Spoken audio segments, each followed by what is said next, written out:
رسول اللہ صلی اللہ علیہ وسلم نے فرمایا، جس بندے کو موت کے وقت یہ کلمات کہنے کی توفیق مل گئی اسے آگ نہیں چھو سکے گی۔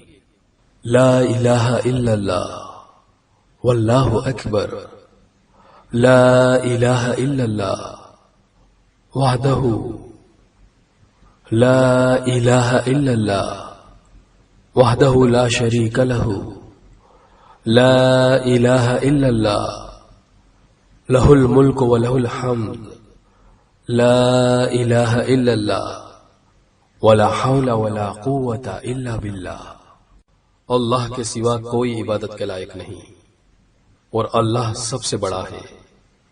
اللہ کے سوا کوئی عبادت کے لائق نہیں، وہ اکیلا ہے۔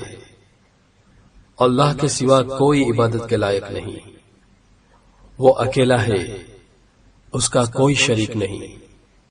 اللہ کے سوا کوئی عبادت کے لائق نہیں، اسی کے لیے بادشاہت ہے اور اسی کے لیے تعریف ہے۔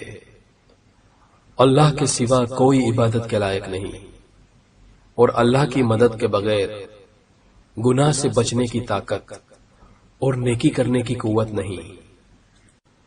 السلسلۃ الصحیحہ